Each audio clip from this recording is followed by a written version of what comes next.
Section 5.5, solving exponential and logarithmic equations. Okay, so finally all the properties of logarithms and exponentials is coming together so we can solve these particular types of equations. And so there's a lot of different ways you can attack these problems. So I'll show you a few different ways. The first problem we'll do says to solve 3 to the 7x power equals 27. Okay, and this one is kind of a special case because it's really simple if you recognize the fact that 27 is actually 3 to the third power. So one strategy would be to rewrite 27 as 3 to the third power. Because then, if in fact this is equal to that, right, then of course the exponents would have to be equal to each other. That's the only way that could be true. So you could just go and set the exponents equal to each other. 7x equals 3.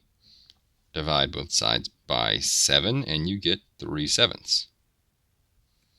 Okay, so that's one way to do it. Another way to do this kind of problem is to rewrite it as a logarithmic equation. Okay, so think back, I'm not sure what letters we used before, but if we have an exponential equation like this, we could always rewrite it as a logarithmic equation. Log base b of y equals x, right? Okay, so let's pair all that up. I could say log, the base is 3, so base 3 of 27 is equal to the exponent 7x. Okay, the reason why this is helpful is because I can type this in my calculator, right? Or I can think about it. 27 again is 3 to the third power. So if 27 is 3 to the third power, remember these are inverses of each other, so they cancel each other out, leaving me with 3 equals 7x. Divide both sides by 7, and I get 3/7, right? So there we go again. That's two different ways. The third way, and probably the most useful way to solve this equation, so I'll use this one most often, okay, is 3 to the 7x equals 27. I want to get rid of this 3, so I'm going to do its inverse, which would be to say log base 3 of both sides. Okay, it's kind of like multiplying both sides or dividing both sides by something.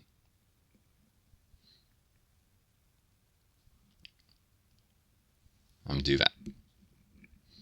Okay, so I added this log base 3 to both sides. Because those will cancel and leave me with 7x. And we've already figured this out, but let me show you another way, right? I could type in my calculator. Natural log of 27 divided by natural log of 3. If I typed it in the calculator, I would get 3. All right, remember that's a change of base formula.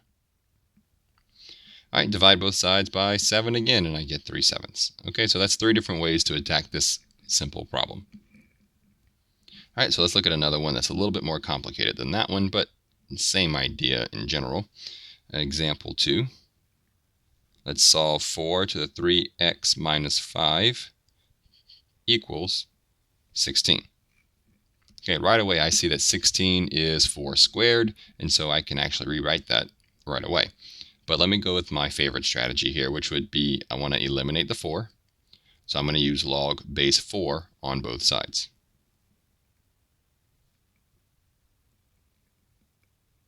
So I'll just put the left side in log base 4 and the right side in log base 4.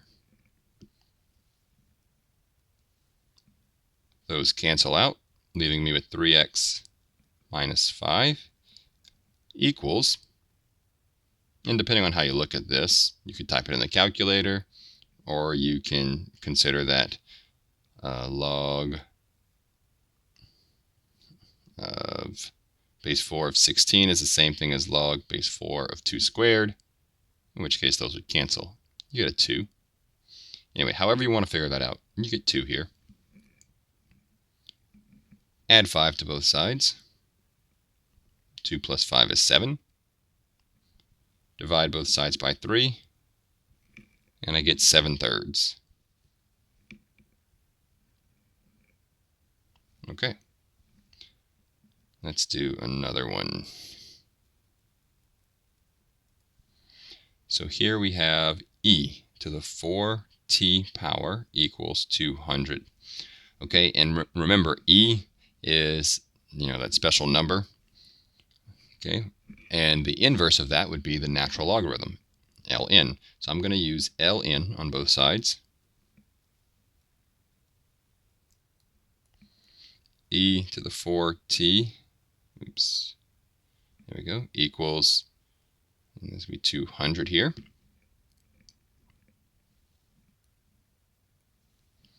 Natural log and e cancel out to leave me with 4t equals ln of 200.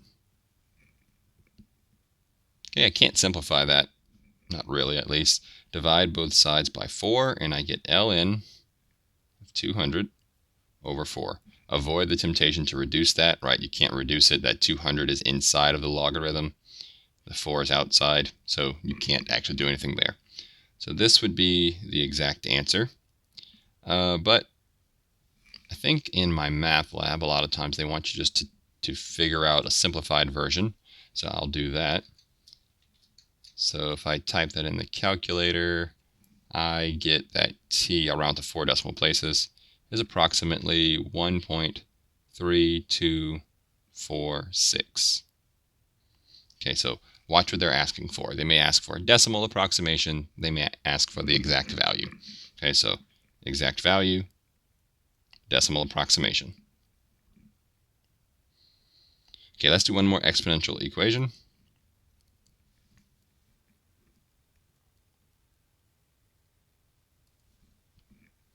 Let's solve 5 to the x plus 2 power equals 4 to the 1 minus x power. Now here, where that strategy that I like to use for solving these types of equations, this is the problem. These types of problems, this is where it's most useful.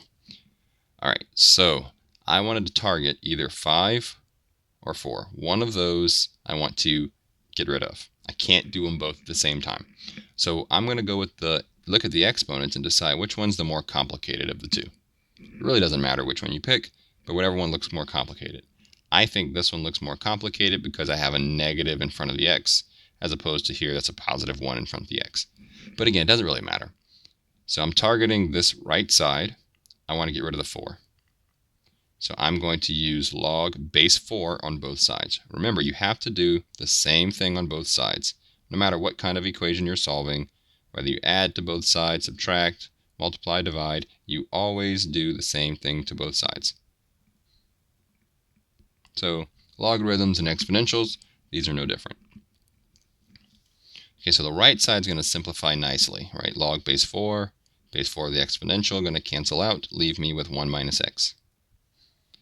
The left side, a little bit trickier. Remember, one of the properties of logarithms is that you can take the exponent and bring it down to the front. Okay, so that's actually what I'm going to do here. I'm going to take the exponent, the x plus 2, put it in parentheses, so I remember it's together, and then say log base 4 of 5. Okay, so now from here depends on what they're asking for. And I think in my math lab, most of the questions ask you to find a decimal approximation. So what I'm going to do is find a decimal now for this value so I can just work with a decimal from here on out instead of working with a logarithm from here on out. Okay, so I can type this in my calculator. ln 5 over ln 4 is approximately equal to 1.16096. If they want you to round the 4 decimal places, it's a good idea to have an extra one. So I have 5 decimal places here. Great, so that's what I'm going to work with. So x plus 2 times 1.16096 equals 1 minus x. Okay, now just work with it like a regular number. Distribute it. If I multiply it times x, I get 1.16096x. times 2, that would be 2.32192. Okay, now let's get the x's on the left side and the constants on the right side. So I'm going to add 1x to both sides. I'm going to subtract 2.32192 from both sides. Then it's going to be, I'm going to write it here, but of course it's going to be this minus that. Okay, so those cancel, those cancel. That leaves me with 2.16096x equals 1 minus 2.32192 is negative 1.32192.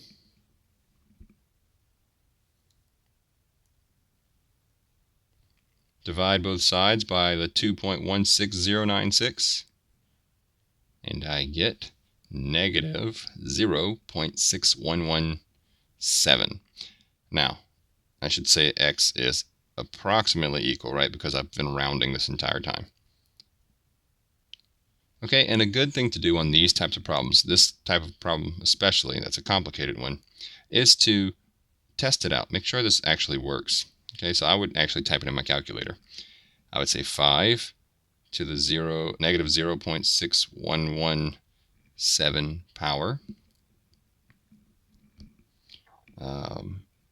plus 2 equals 4, 1 minus negative 0.6117, and I actually would type those in. So let's see, if I type in the one on the left here, I get 9.3407.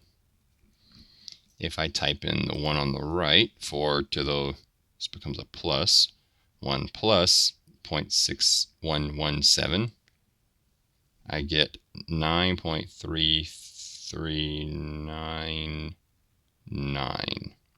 Okay, and so remember, there is some rounding involved, right? So 9.34 and 9.339, right? So if I rounded that, that'd be 9.34.